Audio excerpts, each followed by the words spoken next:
Quiero que me escuchen esto que voy a decir, porque es importante para lo que vamos a hablar. Esta es a manera de introducción. ¿Oyeron? El Éxodo es uno de los eventos más significativos en la teología del Antiguo Testamento. Eso es un hecho ineludible. Todos los que van a estudiar en el Antiguo Testamento, el evento más significativo para la teología es el Éxodo de Israel, su salida de Egipto. Con el Éxodo se da el nacimiento de Israel como pueblo de Dios. Allí entonces es que se configura ya Israel como pueblo. Antes eran una bandada de esclavos en Egipto. En este evento Dios no solo le regala la libertad a Israel, sino que también le da una identidad y una existencia digna a Israel. Hechos que los esclavos no tenían en ese tiempo. Los esclavos en el tiempo en que Dios hace libre a Israel, no tienen identidad ni tienen existencia propia. Y Dios no solamente le regala la libertad a Israel, sino que también le da una identidad ahora como pueblo, como nación. Y también les regala una existencia a ellos. Ahora tienen una razón por la cual vivir.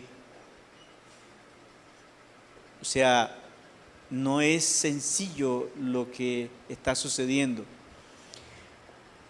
El Éxodo también le permite a Dios, después de 3000 años de historia, revelarse a Moisés y a Faraón y a Israel con su propio nombre. Por primera vez Dios va a decir cómo se llama. Antes no lo había dicho. En 3000 años de existencia, desde Adán hasta Moisés, Dios nunca había revelado su nombre a nadie.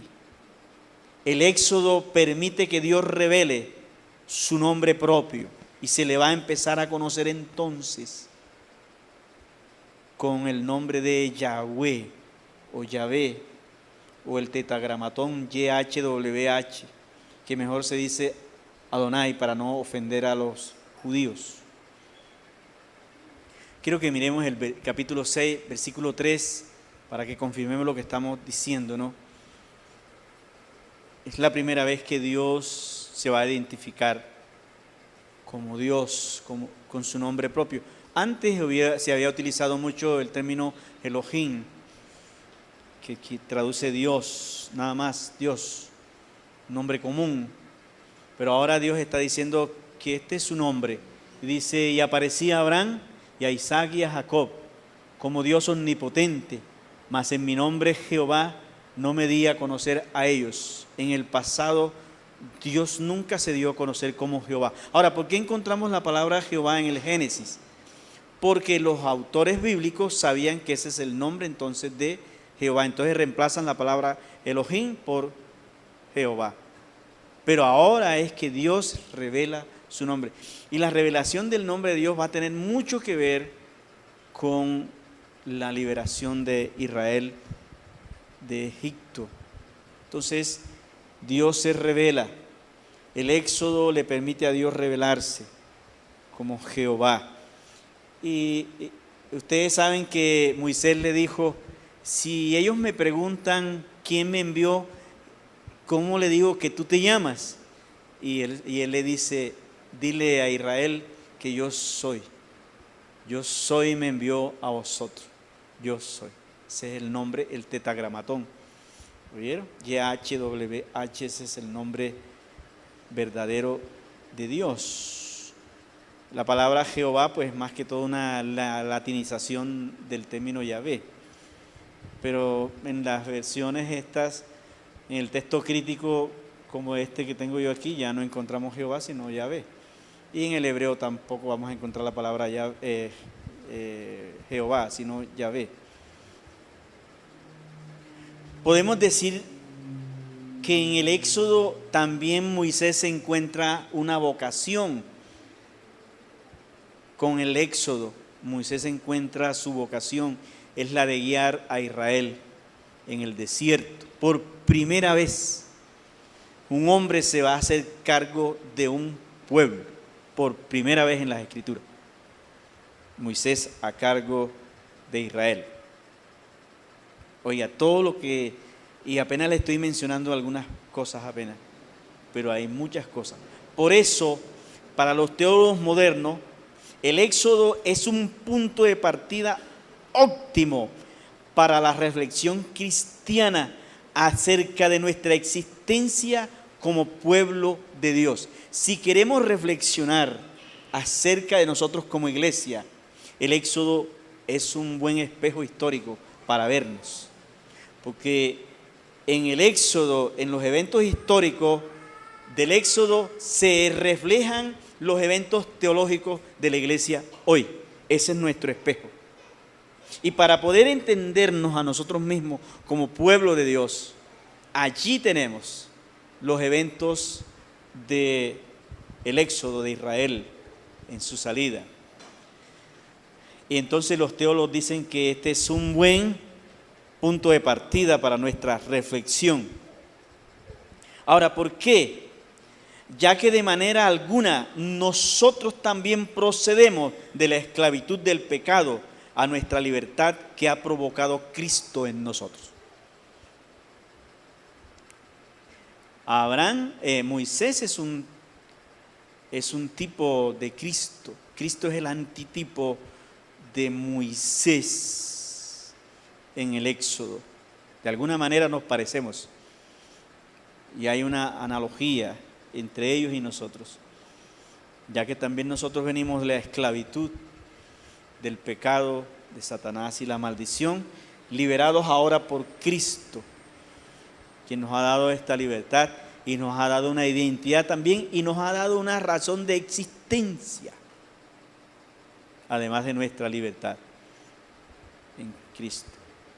Al entrar en el estudio de estos primeros textos del Éxodo, y esto va con los teólogos que están aquí sentados, examinen esto, estamos conscientes que estamos frente a una obra literaria, editada aunque rudimentariamente en su tiempo. Oigan eso, o sea que no estamos sobre un texto histórico totalmente exhaustivo, porque los hagiógrafos bíblicos, cuando escriben el texto bíblico, no están interesados en transmitir unas ideas históricas exhaustivas, sino que más que todo los textos bíblicos son unas obras, unos relatos literarios que en primer lugar buscan transmitir enseñanza para formar una conciencia de pueblo en los lectores, tanto judíos como nosotros los cristianos. Entonces, no estamos frente a un texto que es históricamente exhaustivo, aunque todo lo que está aquí sí está sobre eventos históricos reales. Pero estamos ante una pieza, una obra literaria construida, elaborada, editada para hacer pedagogía con el pueblo de Dios. Por eso los personajes, los lugares, los eventos, las circunstancias, los momentos, las vivencias que están aquí escritas son importantes tenerlas en cuenta cuando leemos, porque están haciendo pedagogía en el pueblo de Dios. Entonces, estamos conscientes de eso, ¿no? De que estamos ante una obra literaria, y porque eso es lo que se busca. Pero también es cierto que es una obra literaria basada en datos históricos reales. En otras palabras, es un relato que quiere ofrecer a sus lectores un mapa conceptual que sirva como guía para orientarnos en nuestra existencia como verdadero pueblo de Dios. Eso entonces tenemos aquí en estas piezas literarias que estamos manejando como es el Éxodo. Veamos algo que quiero que noten aquí en los versículos que leímos. Hay tres elementos que yo los llamo tres elementos esenciales que precedieron al éxodo, que estos fue los que ocasionaron el éxodo. Vamos a estar en el versículo, ahí los pueden notar, versículos 23 al 25. Aquí están tres elementos que están sirviendo como bisagra hacia el capítulo 1 y el resto del capítulo 2, y luego se abre como bisagra hasta el capítulo 3 y el resto del éxodo. Estos tres versículos constituyen el corazón ahora del arranque del éxodo. Por eso hay que prestarle mucha atención a lo que está en ello, porque el autor bíblico está diciendo, miren lo que está aquí, que esto es lo que va a ocasionar ahora, esto es lo que va a provocar o va a desencadenar lo que viene. Aconteció después de muchos días, murió el rey de Egipto, y los hijos de Israel gemían a causa de la servidumbre, y clamaron, y subió a Dios el clamor de ellos, con motivo de su servidumbre. Seguimos. Y oyó Dios el gemido de ellos, y se acordó de su pacto con Abraham, Isaac y Jacob. Y miró Dios a los hijos de Israel y los reconoció. Interesante, ¿no? ¿Cómo que los reconoció? No, eso es un antropomorfismo, es una manera de Dios, el autor transmitirnos la idea. Pero es obvio que Dios conoce todas las cosas, pero es para el entendimiento de nosotros, apenas, ¿no? ¿Cómo que es que los va a reconocer? Dios siempre los ha conocido y no hay nada que Dios desconozca, sino que es una manera del autor bíblico hacernos entender el relato, ¿no? Ahora, volvamos al... ¿Qué tres cosas hay aquí del versículo 23? Primero, el sufrimiento, el gemido de ellos. Segundo, el clamor. Y tercero, el pacto con Abraham. Son tres cosas que produjeron la reacción divina. Y en el capítulo 3 del Éxodo vamos a encontrar que Dios le dice a Moisés, cuando le abren la zarza, le dice que él escuchó, y el versículo 8 dice que descendió, y aquí Dios actúa de oficio. Bueno, aquí está la magistrada y aquí hay un juez que saben de eso, ¿no? ¿Cierto? Para que un juez actúe de oficio, tiene que tener dos elementos: escuchar y conocer los hechos, ¿sí o no? Para obrar de oficio. Y dice que Dios escuchó, pero también descendió. En el versículo 8 del capítulo 3 dice que descendió para ver. Porque entonces Dios ahora va a actuar. Y va a actuar a favor de Israel, porque ha conocido la opresión en que los ha... Ahora, fíjense cómo Dios se va a colocar del lado de la víctima y en contra del victimario. Ojo, que esto es muy importante para nosotros hoy. Cómo Dios se va a colocar. Ahora, pero también se va a formar una desproporción entre Dios y Faraón, porque Dios es el creador de todas las cosas.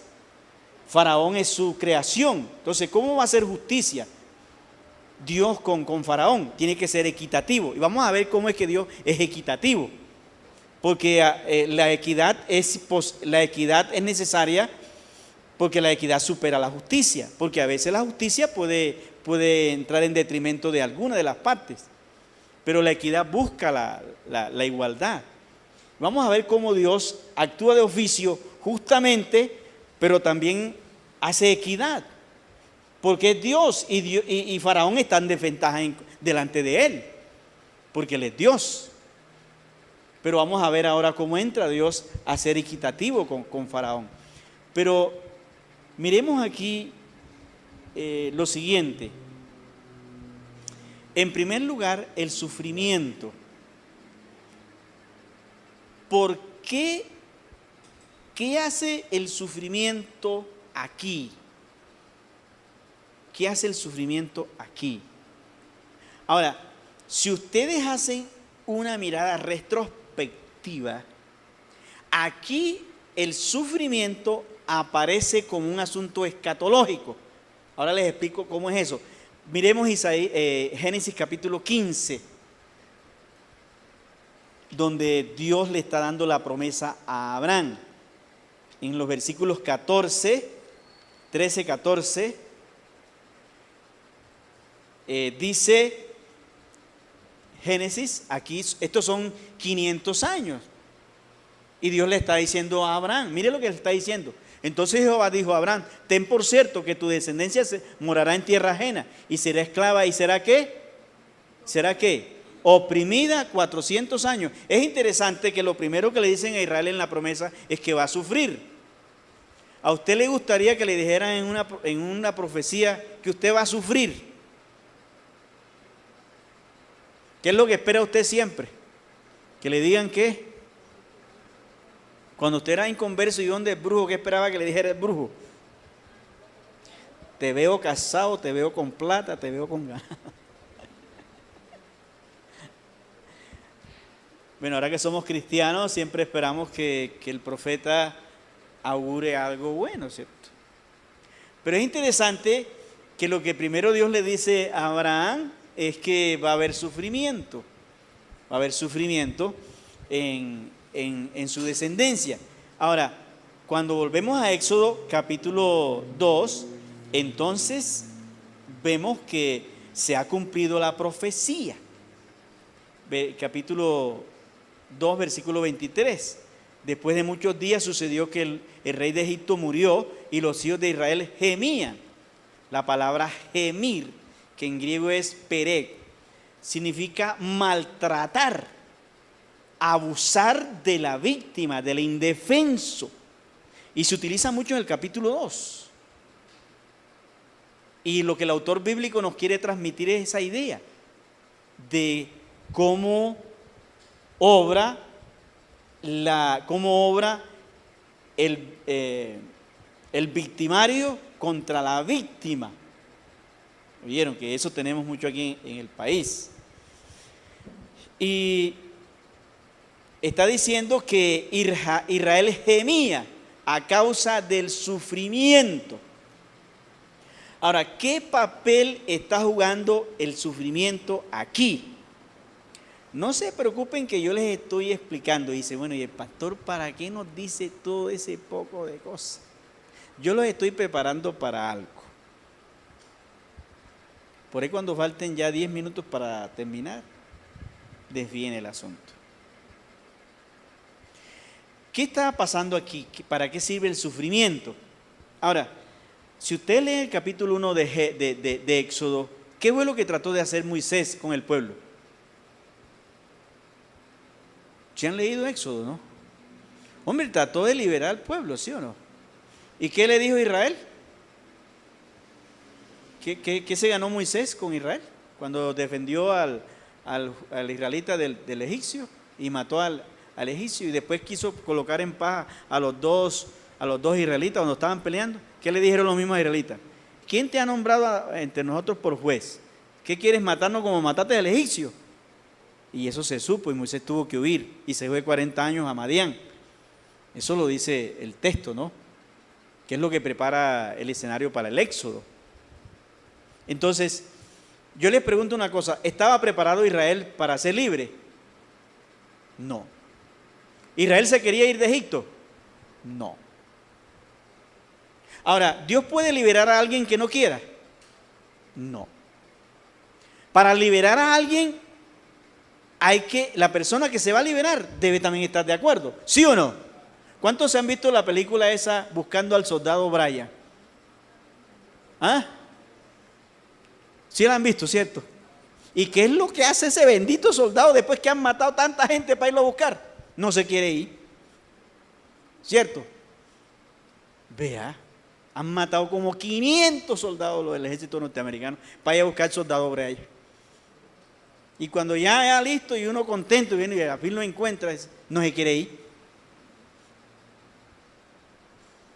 Entonces, si una persona tampoco quiere que se le libere, es imposible. Ahora, Israel no estaba preparado, pero resulta que en los 40 años que se va Moisés al desierto, ¿qué pasa con Israel? A Israel lo oprimen. Ahora, de paso les voy a decir una cosita acá. Escuchen esto. Cuando Israel entró a Egipto de la mano de José, entraron 70 personas. Faraón, que era amigo de José.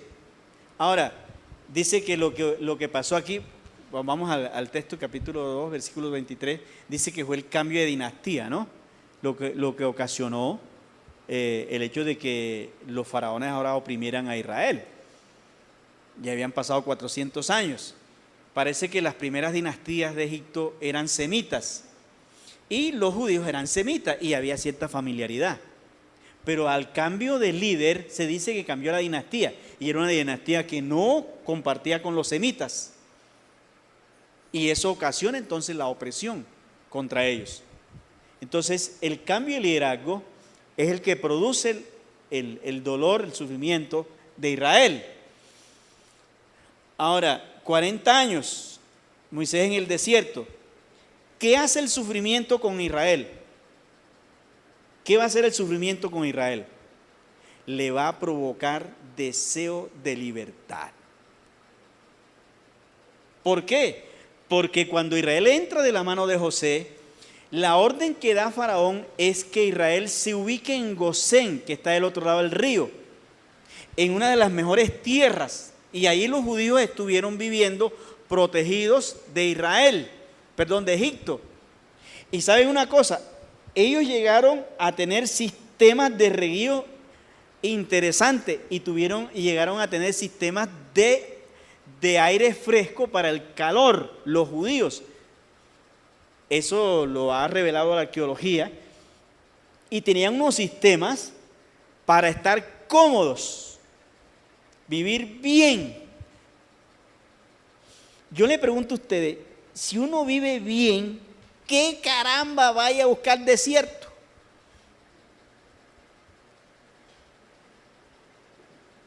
Si aquí tiene para sus reguíos, regaban con los pies, dice Éxodo, dice que regaban con los pies. Y tienen cámaras de aire para la noche y para el día. Y si hubieran tenido televisión con el control remoto ahí, viendo el mundial, todo cómodo. Israel está cómodo. Vaya a sacarlo. Para ver si quieren irse. ¿Quién cómodo se quiere incomodar? A ver. Nadie. ¿Sí o no? Ahora, ¿qué hace el sufrimiento? Incomodar a Israel. Fue tanto el sufrimiento que era mejor el desierto que la estadía en Egipto. Y allí nace el deseo de libertad de Israel. Por eso Dios le dice a Abraham desde el principio, el sufrimiento hará parte de la liberación. Y aquí de paso les digo a ustedes, cierto que muchas veces estamos muy cómodos y venimos a la iglesia cuando nos dan la gana. Y eso que tenemos carro nuevo, que oramos al Señor y se lo pedimos para ir a la iglesia, pero ahora ya no voy a la iglesia porque estoy ocupado. Espérate, dijo mi abuela.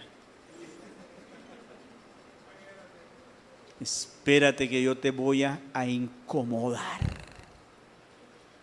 para que me busques.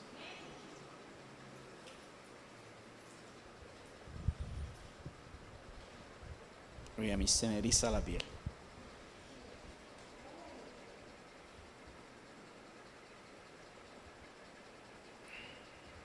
El sufrimiento hace parte de la liberación. Ese es el primer elemento que aparece en la profecía. No se descuiden con eso. No se descuiden con eso.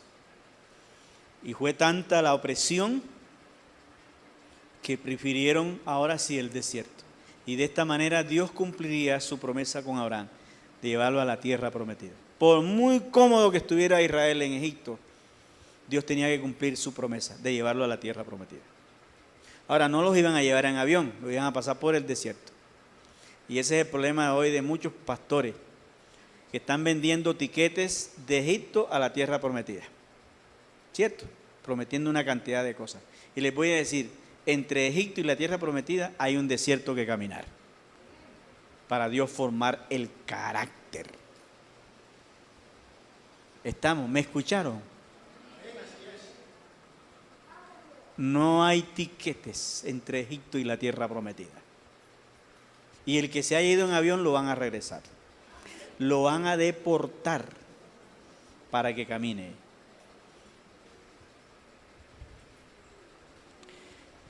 En segundo lugar, ahora, el sufrimiento aquí revela el dolor de las víctimas indefensas al cual Dios acude. Y debemos siempre tener pendiente que Dios siempre tendrá el oído abierto para las víctimas. ¿Oyeron? Para las víctimas. Pero también le dará oportunidad al victimario, porque Él es equitativo. Ahora, ¿cómo le da oportunidad a Faraón? Faraón mire lo que pasa aquí. Quiero que busquemos el capítulo 5, versículo. Faraón dice algo, y aquí quiero corregir algo a nosotros los evangélicos, porque nosotros a veces predicamos mal el texto. Capítulo 5, versículo 2, Faraón dice algo cuando Moisés va y lo enfrenta. Dice que debido al clamor que Israel hace, dice que Dios desciende para mirar y ver qué es lo que está haciendo Faraón. Y cuando Dios envía a Moisés a Faraón, mire lo que dice Faraón. Faraón respondió: ¿quién es Jehová? O sea, Faraón no conoce a Jehová, ¿cierto? Faraón no lo conoce. Israel tampoco, porque lo que hay en Egipto es una bandada de esclavos. Israel tampoco conoce a Jehová. Ustedes miran la estructura del Éxodo, y el Éxodo responde en los 40 capítulos 2 preguntas apenas. En todos los 40 capítulos responde 2 preguntas. Esta que hace Faraón y la que hace Moisés. Cuando le dice: si ellos me preguntan quién eres tú, ¿qué les digo?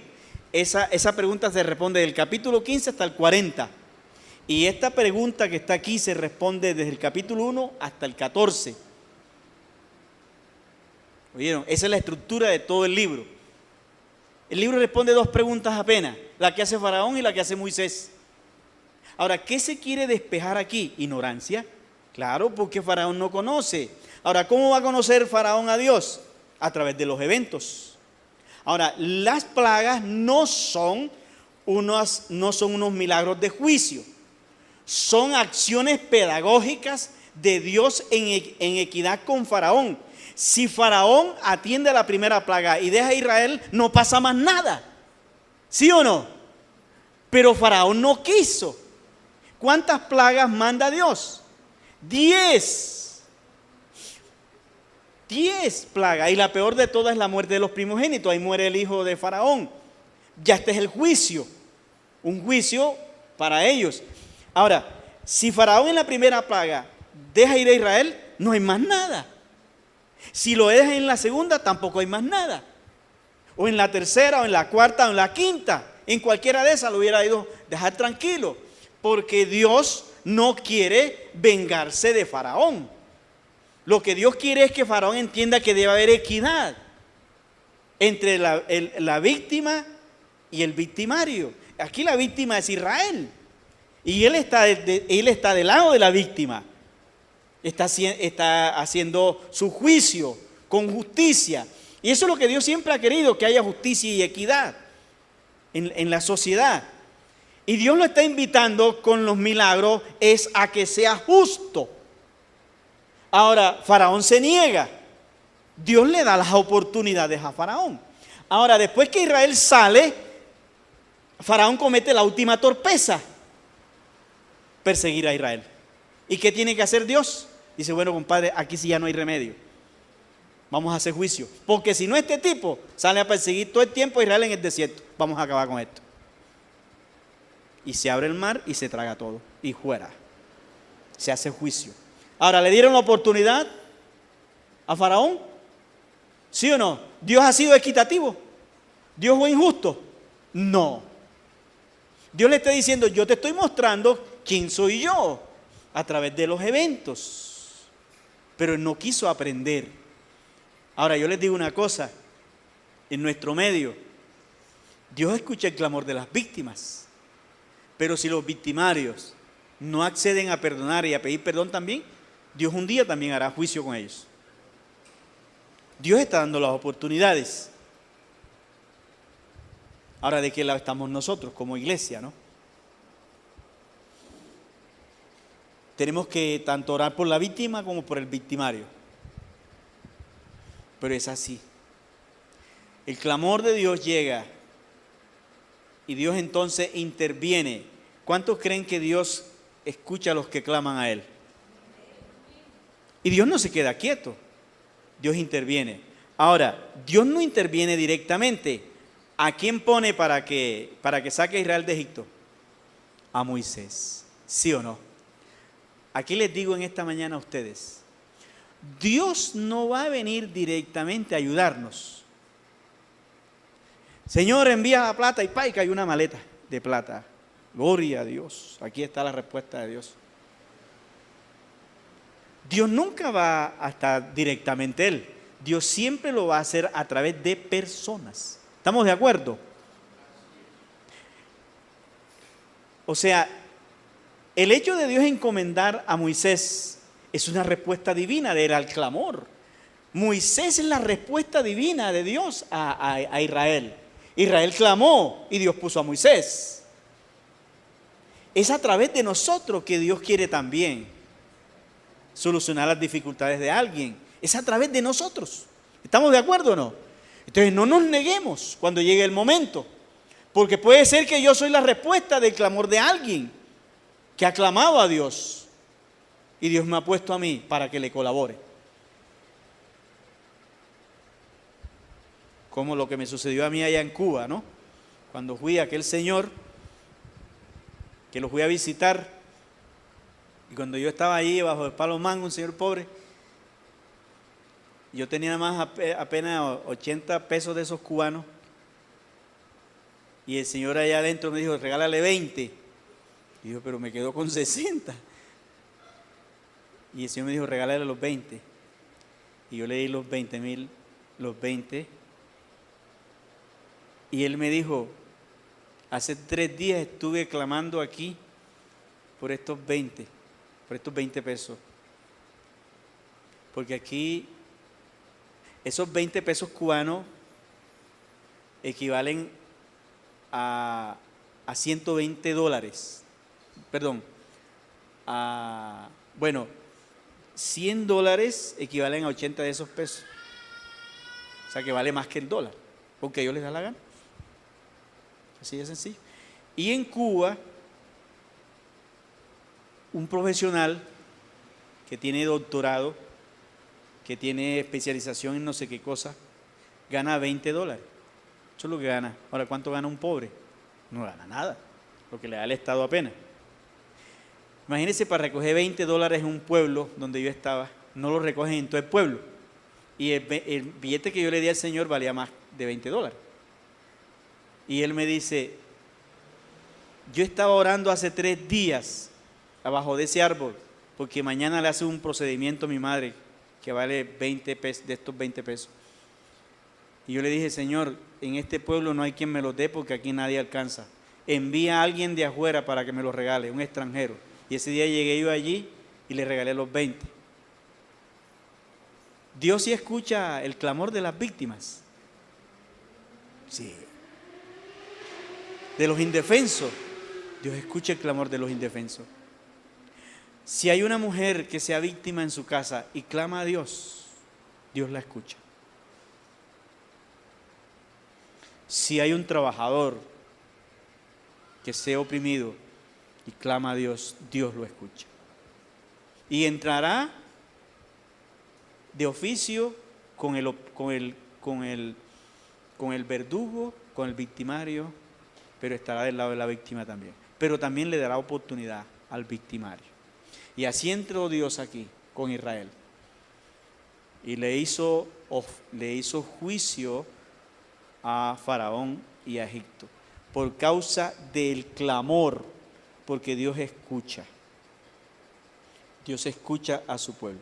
Ahora, aquí hay una cosita y es esta. Sufrimiento sin clamor se vuelve agresión. Si ustedes sufren y no claman, pues Dios tampoco escucha. Porque Dios se mueve cuando nosotros clamamos. ¿Estamos de acuerdo? Cuando clamamos. Entonces, si usted tiene una dificultad, ¿qué debe hacer? Clamar a Dios. Es que el sufrimiento lo que lo invita a Dios es a clamar. Eso es lo que hace. Y esta semana es aquí semana de clamor. Usted está en esa lista. Revísela ahora. A usted le toca un día a la semana. Semana de clamor. ¿Oyeron? Cada uno de ustedes tiene que coger un día, venir aquí. Algunos dicen, ¿y por qué no pusieron en la casa? No, usted ora en la casa todos los días. Es aquí en la iglesia. Ya vamos a venir. Vamos a venir a clamar. Y es bueno que usted se acostumbre a orar al Señor. Clamor. Dice que Dios escuchó el grito en el cielo de Israel. Y termino ya con la última parte. El tercer elemento que está aquí, pongámoslo ahí. El tercer elemento que está aquí, además del sufrimiento y el clamor, es la promesa o el pacto con Abraham. Es interesante. Yo el jueves que estaba acá, algunos me escucharon algo que voy a repetir ahora. Y quiero que ustedes también lo mediten.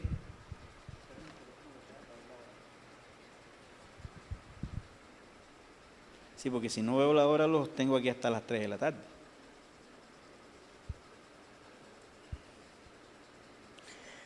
Miren lo que dice aquí. Y oyó Dios el gemido de ellos y se acordó de su pacto ¿con quién? Con Abraham.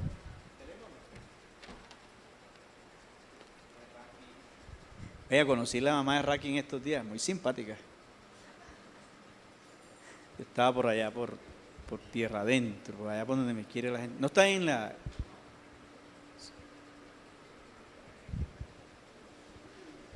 Y me presta un teléfono por ahí para ver la hora, ¿no? Debe estar mi teléfono ahí. Ok. Tengo 15 minutos todavía. Bueno. Ya la encontró. Gracias. Dale ahí a Andrés. Aquí está entonces este elemento. Dice, ¿y se acordó de qué se acordó Dios? De su pacto con Abraham. Y lo reconoció Dios. Interesante, ¿no?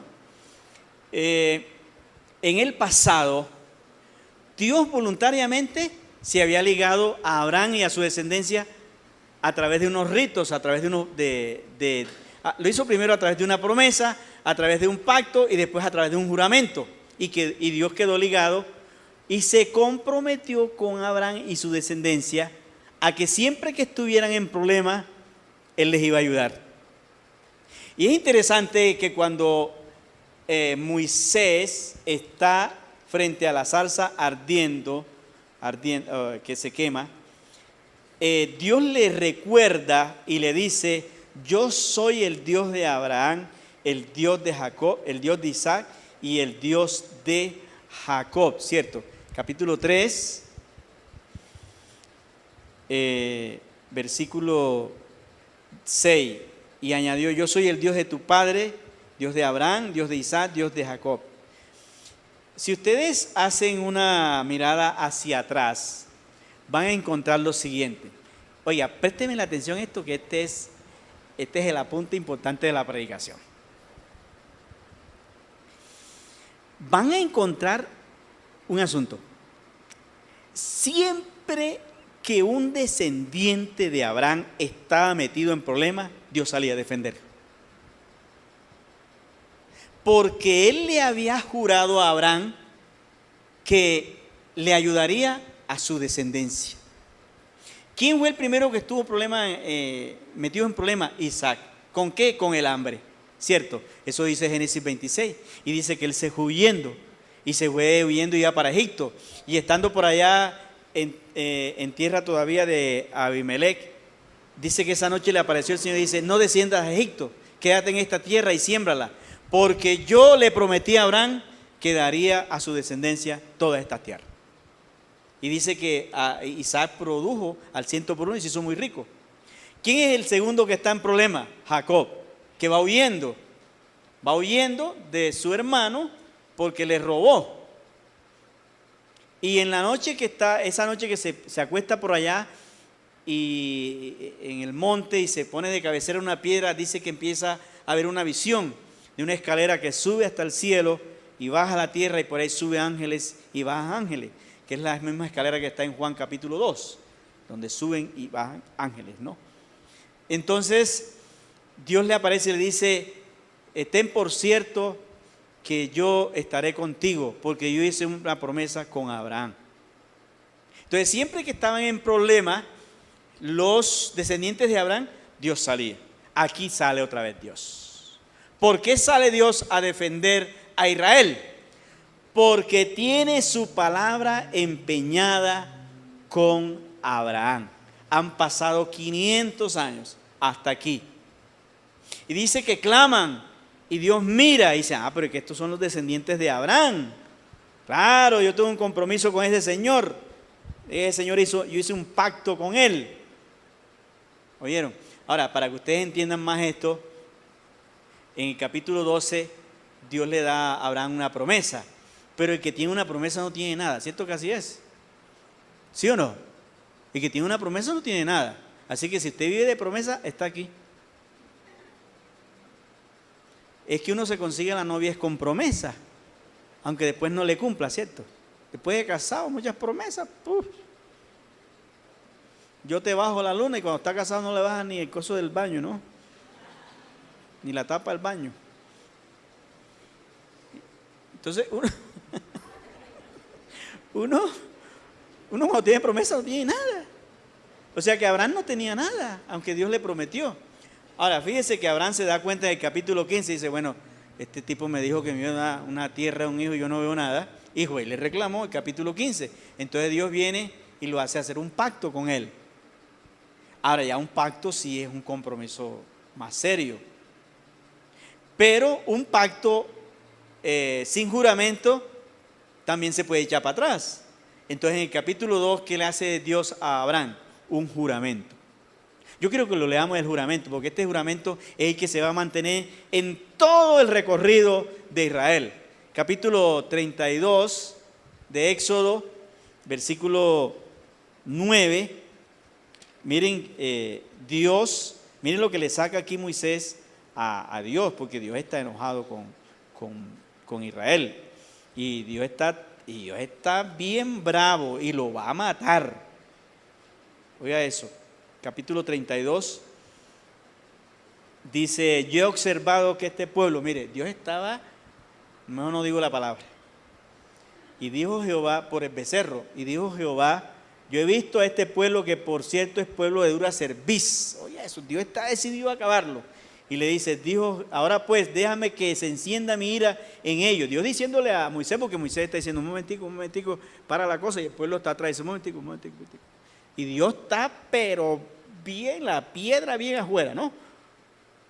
Y entonces Moisés ahí, pero un momentico, ¿no? Yo creo que todos los pastores no están dispuestos a decir así, un momentico, sino que al contrario, dele candela a esa gente, caramba. Ahora, y ese era un pueblo que maltrataba a Moisés, ¿sí o no? Pero fíjese lo que es el corazón de un pastor, ¿no? Cuando ama a su grey. Y Dios dice, déjame que yo los voy a quemar. Dice, un momentico, miren lo que hace. Ahora pues, déjame que se encienda mi ira y los consuma, y de ti haré una nación grande. Oiga eso de Moisés. Entonces Moisés oró en presencia de Jehová su Dios y dijo, oh Jehová, ¿por qué se encenderá tu furor contra tu pueblo que tú sacaste de la tierra de Egipto? Han pasado años ya, con gran poder, con mano fuerte. Miren lo que acude Moisés. Porque han de hablar los egipcios, diciendo, para amarlos sacó, para matarlos en el monte, para raerlos sobre la faz de la tierra. Vuélvate el ardor de tu ira y arrepiéntete de este mal contra tu pueblo. Oiga eso. Acuérdate de quién. De Isaac. Oiga eso. Y de Israel tus siervos. Miren lo que le están recordando a Dios. Y entonces dice, a los cuales ¿qué? Has jurado por ti mismo. ¿Dónde hizo eso Dios? En Génesis 22, ahora lo vamos a leer. Después que Dios juró, ya no se puede echar para atrás. Sí, Señor, porque un juramento es un asunto jurídico. Listo, lo notariaron y quedó listo. Dios ahí quedó, que ya no podía tratar a Israel como le diera la gana. Y ahí está enojado. Y entonces dice, por ti mismo, y le has dicho, yo multiplicaré tu descendencia como la estrella del cielo y daré vuestra descendencia a toda esta tierra que he hablado, y lo tomaré por heredad para siempre. Y mire lo que pasó. Entonces Jehová se arrepintió del mal que iba a hacerle a Israel. Se lo cogió Dios y le dijo, Dios le dice, espérate que voy a quemar a toda esta gente por idólatra. Dice, un momentico, usted juró, ¿sí o no? Usted juró, así que no lo puede matar ahora. Se tiraron a Dios ahí. Entonces, ¿qué es lo que está pasando aquí? Que hay una palabra de parte de Dios que está respaldando al pueblo. Vamos a Génesis 22 para que se den cuenta dónde es que Dios dice esto y Moisés se lo restriega, ¿no? Interesante. A mí me gustan mucho esos pasajes porque se presenta a Dios de una forma antropomórfica como un ser humano que también se retracta de lo que dice. Y eso es interesante. A mí me gusta mucho ese Dios, que uno pueda discutir con Él y también plantearle sus razones y que Él también pueda echar para atrás decisiones. ¿Ustedes no creen que es interesante un Dios que uno pueda negociar con Él? ¿Sí o no? Es interesante esta clase de Dios y es el Dios de la Biblia, ¿no? Lo que pasa es que nosotros a veces lo hemos tomado a mal. Dice, versículo 16, dice, y dijo, por mí mismo he jurado. ¿Por qué por él mismo? Porque usted juramenta delante de una autoridad superior a usted. ¿Pero quién había superior a Dios? Nadie. Tiene que jurar por sí mismo, porque no hay nadie superior a él. Por mí mismo he jurado. ¿Qué juró? Dice Jehová, que por cuanto has hecho esto y no me he rehusado a tu hijo, tu único hijo, de cierto te bendeciré y multiplicaré tu descendencia como las estrellas del cielo y como la arena que está en la orilla del mar, y tu descendencia poseerá las puertas de sus enemigos. Ahora sí, despiértese. Mire lo que le voy a decir. Ahora que yo le diga esto, usted va a brincar para arriba. ¿Qué tiene que ver todo este cuento conmigo? Con usted que está sentado aquí. ¿Qué tiene que ver esto? Vamos a verlo. Mire cómo Pablo hace, haciendo teología bíblica, lo que hace. Vamos a Gálatas. ¿Con quién se comprometió Abraham a ayudarlo cuando estuviera en problemas? ¿Con quién se comprometió Dios, perdón? ¿Con la descendencia de quién? De Abraham. Vamos a ver qué pasa conmigo aquí. Y con esto terminamos. Tengo 6 minutos. Gálatas capítulo 3, versículo 7. Pablo haciendo teología bíblica. Qué belleza. Dice, así sabed por tanto, o sea, es importante ese sabed ahí es que despejemos ignorancia, ¿no? Sabed por tanto que los que son de fe, ¿cuántos aquí son de fe? Estos son hijos de ¿quién? De Abraham. Oigan esto, yo no soy aquí predicador de superación personal, ¿no? Esto lo dice el texto. El texto, yo no lo estoy aquí emancipándole el yo suyo. Yo le estoy diciendo lo que dice la Escritura acerca de usted. Los que son de fe, ¿cuántos aquí son de fe? ¿Son hijos de quién? ¿Usted es hijo de Abraham? ¿Usted acepta eso? Si usted no lo acepta, esto no le sirve para nada. ¿Estamos de acuerdo? Eso. Ahora en el versículo 8 va a decir cómo nosotros los gentiles ya estábamos metidos en el cuento. Versículo 9. De modo que los de fe, ¿qué pasa con ellos? ¿Son qué? ¿Sabe cómo dice en la paráfrasis? Dice así: de modo que los que tienen la misma fe de Abraham, se les dará también las mismas bendiciones que Dios le dio a Abraham. Así lo dice la paráfrasis. Interesante. Y ahora sí, este versículo, usted vaya a la casa y va a quitar a Carlos Vive de ahí y va a poner este versículo. ¿Oyeron? Va a quitar este versículo. Va a poner este versículo, perdón. Versículo 29. Yo creo que usted debe brincar y salir por el techo. Versículo 29. Y si vosotros sois de Cristo. ¿Quiénes aquí son de Cristo? Dice, ciertamente, no hay duda. No es cuento que nos inventamos. Dice, ciertamente, linaje de Abraham soy y heredero según la promesa. O sea, todos los que estamos en este salón por nuestra fe en Cristo somos herederos de Abraham. Así que cuando yo me encuentro en problemas económicos o problemas de cualquier tipo, familiares o problemas de laborales o de salud, yo puedo clamar a Dios y decirle, yo también soy descendiente de Abraham. Israel clamó en Egipto y Dios le oyó y se acordó de su pacto con Abraham.